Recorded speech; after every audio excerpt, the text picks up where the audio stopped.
This episode is brought to you by Vonage. Your business needs more than an 800 number. With Vonage Voice API, you can provide the call experience your customers expect and get the data your team needs. From call analytics and virtual assistants to automatic speech recognition and text-to-speech in multiple languages, your customer service team can help more people in more places. And with in-app voice, your customers can easily contact you the moment they have a question. Take your calls to the next level with Vonage Voice API. Learn more at Vonage.com.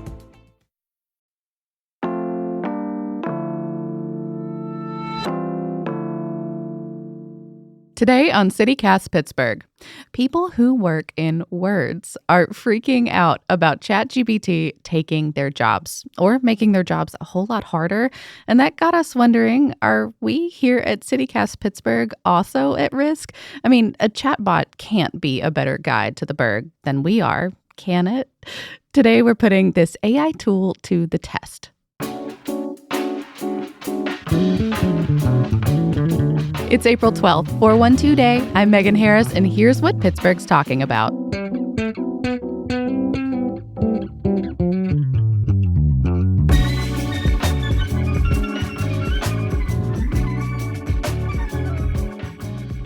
I'm with audio producer Mallory Falk. Hi, Mallory. Hello. And newsletter editor Francesca DeBecco. Hey. Hey.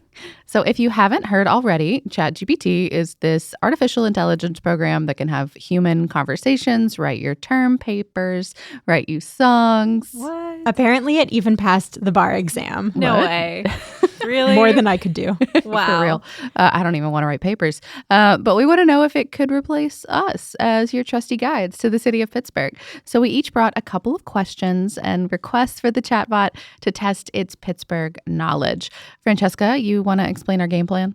Yeah, so the way this works is we'll type a question for ChatGPT and it'll give us an answer, but this isn't like Siri. It doesn't speak out loud. It just spits out text. So we'll put the answer into a speech generator so you can actually hear it. Our voice for ChatGPT today will be Malcolm.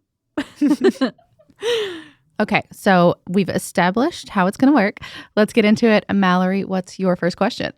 So I want to start with a softball question just to see whether ChatGPT kind of just regurgitates whatever it's learned from the internet, or if it can actually sound like an insider, which would have Pittsburgh me a little accent? more worried. Oh Well, my. sadly, because it only responds through text, we won't get to hear its accent. I know. I couldn't find any pre-programmed Yinzer accents. Malcolm with his like neutral U.S. accent is going to have to do for us. We got to Fine. get CMU on that. Yeah. I bet they have somebody working on it. My money was on Wiz Khalifa, but we couldn't even get that. Oh, man. Yeah, Wiz, if you ever want to help us out, we're here. Let us know. So I don't know. I figured a great test would be asking ChatGPT the name of our football stadium, because as we all know, like technically it's called Acrisure, but no self-respecting Pittsburgher is actually going to use that name. It's Heinz Field. Three River Stadium is also acceptable. Absolutely. All So- these years later. Yep.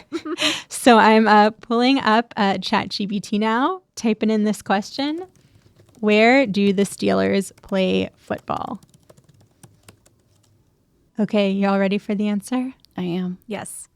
The Pittsburgh Steelers, a professional American football team, play their home games at Heinz Field in Pittsburgh, Pennsylvania, United States. Wait, what? I guess, I mean, is it a Pittsburgher? I don't know. I'm quaking over here a little bit. It knows to never let the word Acrisure escape it. I was going to say escape its lips. It's not a human. Wrong. Sorry to burst your bubble. And this might seem impressive, but it's not. Apparently, ChatGPT only has data up to 2021. So its knowledge cuts off after that. It doesn't get any Yinzer credit. It only knows that it's Heinz Field because its data doesn't go to last summer. Darn. Okay, substantially less impressive. Yeah, Malcolm isn't a real Yinzer. Don't blame this on Malcolm. It's ChatGPT. Oh, yeah, you're right. You're right. Sorry, Malcolm. All right, so my turn. Yes. Let's switch gears a little bit. I'm a romantic, especially about Pittsburgh. I want to see if ChatGPT can tug on my Steel City heartstrings and write a poem about our dear city. So we're going to type it in here. Can you ask ChatGPT to write a poem about Pittsburgh? In the heart of Appalachia lies a city that's strong and proud, with a history that's rich and diverse, and a skyline that will astound. Pittsburgh, they call it, the steel city of old, where the bridges stretch high, and the rivers flow bold, from the Pirates to the Steelers, and the Penguins in between. The sports fans are loyal, and the passion's always seen, with museums and theaters, and universities galore. Pittsburgh's a cultural hub, and so much more. So come visit this city, in the land of the free, and see what makes Pittsburgh so special to you and me. Wow. Francesca, your face. You're glowing. It is bizarre to think about an artificial intelligence writing this like romantic poem about Pittsburgh. Also, it rhymed. Like, that was a nice little touch, I guess. It was very like, kind of superficial, like the things that a lot of people know about Pittsburgh. It wasn't bad. I did enjoy that he said that we're in Appalachia, but he said Appalachia. I know. He's really taken a stand in the Pittsburgh geography fight here. Yeah. It's also really complimentary and sort of patriotic. It makes me want to type in like the same question for other cities and see if it just like, riffs on anybody. Like, are we unique that it's being nice to us, or would it be nice to everybody? That actually makes me curious. I feel like an important part of being a good resident of your city is being able to lovingly trash talk it, lovingly dump on the, Or not so lovingly. Sometimes you just need to hate on something because it's not good. Exactly. Totally. So I'm curious if this is something ChatGPT is capable of, because I've heard it's pretty diplomatic. So I'm going to ask, what's the worst place in Pittsburgh? As an AI language model, I don't think it's appropriate to label any specific place as the worst in a city. Every neighborhood and community has its own unique characteristics and challenges, and it's important to approach them with empathy and an open mind. Rather than focusing on negatives, it's more helpful to look for ways to improve and support all areas of the city. Womp womp. Yeah, I don't know. I feel like if ChatGPT is going to have a convincing human conversation, it needs to complain and vent and like lovingly hate on, or just legitimately hate on the worst that Pittsburgh has to offer. Yeah, I mean, there could have been answers like talk about our infrastructure. I mean, what do you get? What do you guys think? I don't know. I mean, you can diplomatically complain about something. I think that's, kind of a tried and true pastime around here. True. If nothing else, sports. That's fair. That's fair game. I think our problem was that we asked a place. Oh, that's true. Maybe That's we not a should have fair- asked, That's not a fair can you description then. complain about Pittsburgh? As an AI language model, I don't have personal opinions or emotions to express, including complaining about Pittsburgh. However, like any city, Pittsburgh has its share of challenges and issues, such as traffic congestion, air pollution, and economic inequality. It's important to acknowledge and address these issues in order to improve the quality of life for all residents. At the same time, Pittsburgh is also a city with many positive attributes, such as its beautiful parks and architecture, vibrant cultural scene, and friendly community spirit. I like this. It's saying, no, I can't, but here's some stuff that I would complain about if I could.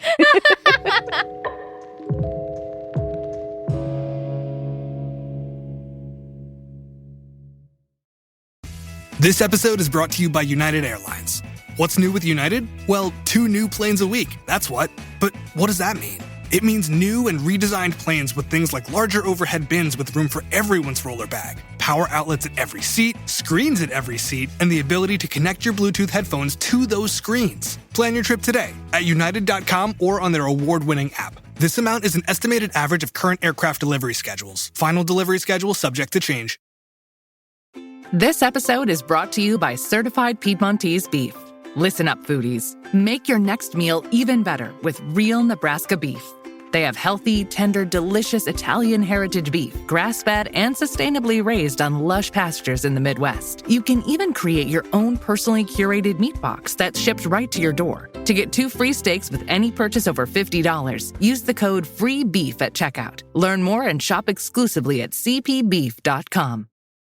So part of our gig here at City Cast is to bring our tastes and opinions to the show. So, if you're going to shout out the best bakeries or outdoor patios or summer activities, you got to have some preferences. What is a chatbot like? Does it have taste? Can it, take a stand? I don't know.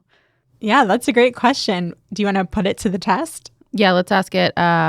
Where's the best sandwich in Pittsburgh? Oh, I think we know what's coming. That is a long answer. Maybe it can do this job. Really thoughtful about sandwiches. Pittsburgh is known for its delicious sandwiches, and there are many great options to choose from. Some popular sandwich shops in the city include Primanti Brothers, Dianoia's Eatery, and Fathead's Saloon. Primanti Brothers is a Pittsburgh institution famous for its unique sandwiches piled high with meat, cheese, coleslaw, and French fries, all on a thick slice of Italian bread. Dianoia's Eatery offers Italian-inspired sandwiches made with house-made bread, meats, and cheeses, while Fathead's Saloon serves up huge sandwiches with a variety of toppings and homemade sides. Ultimately, the choice of the best sandwich in Pittsburgh is a matter of personal taste. I recommend trying a few different options to find your favorite. Okay, I'm upset. That was a good answer. I mean, the last couple sentences were a little bit of a cop-out. Yeah. Just it's up to everyone's personal individual taste. I mean, we say that on almost every food show. But yeah, this was So he's not going a to take legitimate answer. he's not going to take like a strong stance on anything. Well, and nothing off the beaten path either. You know, all that tells me is that Primanti's and Dianoia's and Fatheads have really good SEO. Yeah, no, that's so true. Yeah, what about some other like classic sandwich shops in Pittsburgh? Exactly. Like this was a good answer, but he's not gonna. I also love how we're gendering ChatGPT. yeah. But Sorry, Malcolm. this bot, this genderless bot, isn't gonna know the like amazing hole in the wall with like the sandwich you have to ask for special that's not on the menu. Mm-hmm. You need or actual any humans special for that. Yeah, I mean, Yeah. there's literally a place called like the Sandwich Shop that wasn't mentioned. On the same street, we got Pepe's. That's like a Pittsburgh institution. I'm a Carson Street stan. So. Yeah, there you go. I do like a good Primanti's. Wait, what? How do you say it? Primanti's? Primanti Brothers. Well, let's keep upsetting ourselves. Something even more divisive, maybe. What's the best neighborhood in Pittsburgh? First of all, if Pittsburghers ever made like a true stance on this, it would just be like sacrilegious. Pittsburgh is a city with many great neighborhoods, each with its own unique character and charm. It's hard to choose just one as the best, as it ultimately depends on your preferences and needs. Some popular neighborhoods in Pittsburgh include Shadyside, Lawrenceville, and Squirrel Hill. Shadyside is known for its upscale shopping and dining, as well as beautiful historic homes. Lawrenceville is an up-and-coming neighborhood with a thriving art scene and trendy restaurants and bars. Squirrel Hill is a diverse neighborhood with a large Jewish community and a variety of shops and restaurants. Other neighborhoods to consider include the South Side, which is known for its nightlife and entertainment options, and Oakland, which is home to several universities and cultural attractions. Ultimately, the best neighborhood in Pittsburgh for you will depend on your lifestyle, preferences, and budget. I recommend doing some research and exploring the different neighborhoods to find the one that feels like home to you. Shadyside is maybe my favorite thing. I'm never going to say it the same. Shadyside. What do we think about ChatGPT's coverage of neighborhoods, the ones that they picked? They're all white. They're Yeah. all predominantly white. Yeah. I don't love that. Yeah. But Not fun. also, I'm sadly not very surprised. I mean, I guess I'm not either. That's where our most of our cultural district stuff is. At least the ones that like would again have really good SEO and be prominent on the internet. But also, isn't there like study after study about how AI always ends up being racially discriminatory or racially biased? This is just one example of that. That wasn't as fun as I wanted it to be. Mallory, your turn. Okay, so I want to know how ChatGPT actually does as a tour guide. Is it going to be like ride the incline? We already know it's going to tell us to get Primanti's. Primanti's. I can't say it that way. Also, no knock on ChatGPT. This we can lay squarely on Malcolm's feet, these pronunciations. Truly. But yeah, I'm curious if it's just going to like hit the same 3 attractions everybody has on their list or if it might branch out. So I'm going to ask ChatGPT, if you only have 24 hours in Pittsburgh, what should you do? It's a great prompt. I sense a very long answer coming. Oh my God, it's numbered. If you only have 24 hours in Pittsburgh, here are some suggestions for things to do. Start your day at the Strip District. This historic neighborhood is known for its outdoor markets, specialty food shops, and eclectic boutiques. Visit the Andy Warhol Museum. This museum is dedicated to the life and work of the famous Pittsburgh-born artist and features a variety of exhibits and collections. Take a ride up the Duquesne Incline. This historic funicular railway offers breathtaking views of the city from the top of Mount Washington. Explore Point State Park, located at the confluence of Pittsburgh's three rivers. This park offers beautiful views, walking trails, and historic landmarks. Grab lunch at Prime Any Brothers. This iconic Pittsburgh restaurant is famous for its sandwiches piled high with meat, cheese, coleslaw, and French fries. Visit the Cathedral of Learning. This landmark building on the University of Pittsburgh's campus is the tallest educational building in the Western Hemisphere and features beautiful architecture and artwork. Take a stroll through Phipps Conservatory and Botanical Gardens. This 125-year-old institution is home to a variety of plants and flowers from around the world and features beautiful outdoor gardens and indoor exhibits. End your day with a Pittsburgh Pirates game at PNC Park. This beautiful ballpark offers stunning views of the city skyline and is home to the Pittsburgh Pirates baseball team. These are just a few suggestions for things to do during your 24 hours in Pittsburgh. Of course, you can always tailor your itinerary to your interests and preferences. Always with the caveat at the end. Here's my thing. Do we think all of that is actually possible to do in 24 hours? I guess it would have to be 12 hours, 2 12-hour days if we're talking about 24 hours, but that's a lot. Well, I also think, if you take it literally, take a stroll through Phipps Conservatory, then yes, maybe. If you're going at a running you don't want to stop and smell the flowers. Literally. I have to say this is not a bad itinerary. Honestly, no. I feel like any out-of-towner, like my cousins who'd come in from out of town when they want to come to Pittsburgh, they want to start their day in the Strip. They want to, hit up these classic spots. They want to get a prime mayonnaise sandwich.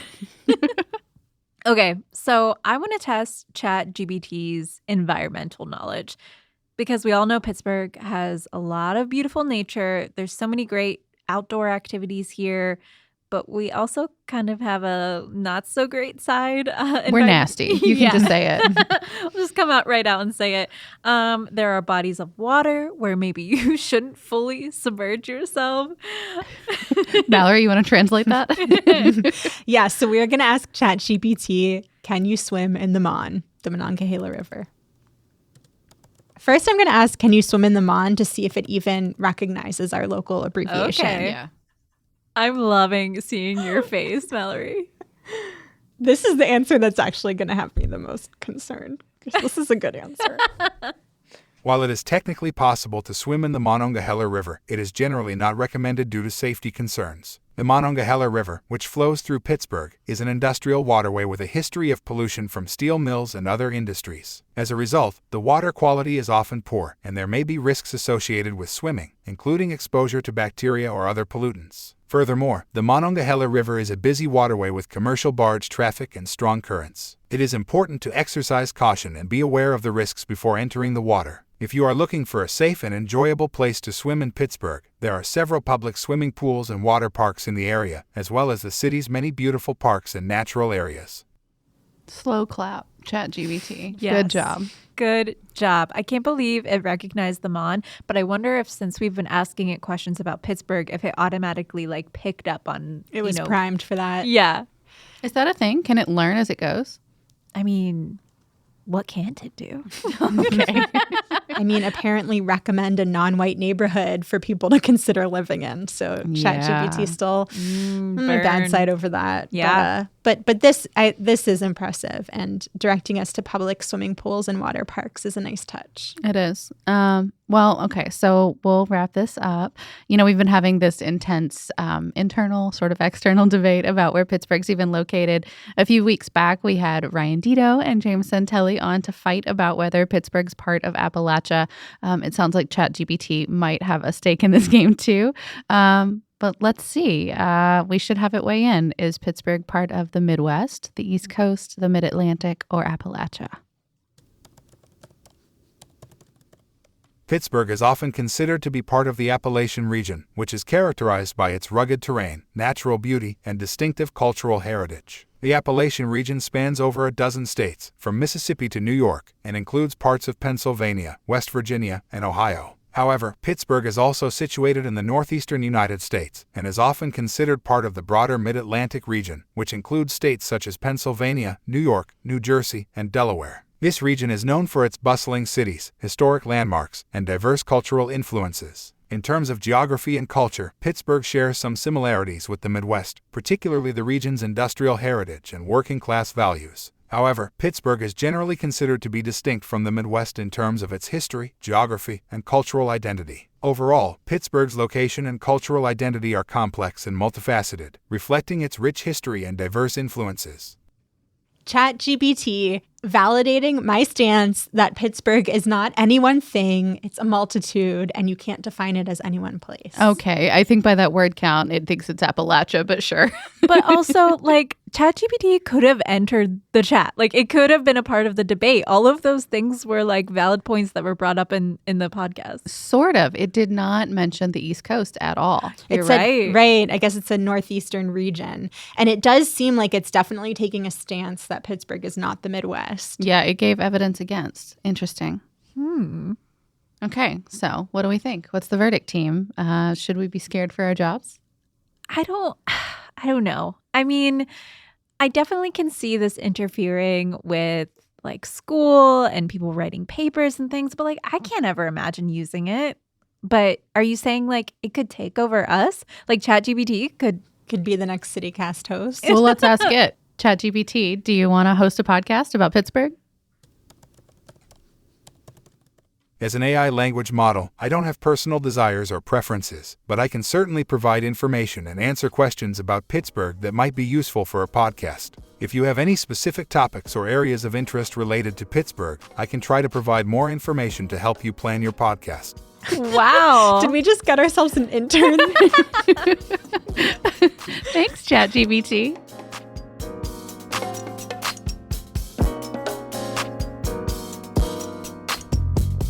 And in lieu of news, a few ways to cheers 412 Day. It's the first day of Three Rivers Beer Week. There are more than 40 breweries in the county now, and the week is a celebration of that vibrant beer scene and the brewers, workers, and supporters who all make it possible. There are a bunch of specials all over the city. They've got them listed on the website, separated out by day. That's threeriversbeerweek.com. And to keep it on theme, Turner's and Pittsburgh Brewing Company are pouring out something special today. Iced tea or iced tea, a blend of Iron City beer and Turner's iced tea with, wait for it, 4.2% ABV. Yins are going to get rowdy with a holy matrimony of Steel City sippers. And if beers and brews are not your thing, we totally get it. You can find a bunch of ways to celebrate 412 Day all across the city in our Hey Pittsburgh newsletter. That's linked in our show notes.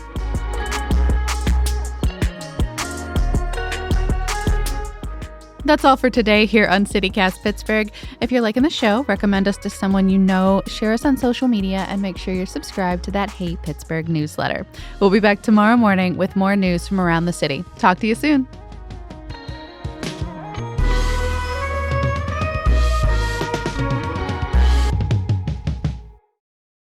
Wait, did he say ride the incline? Yeah, the Duquesne incline. Oh, that's right. Yes, the Duquesne. Yes.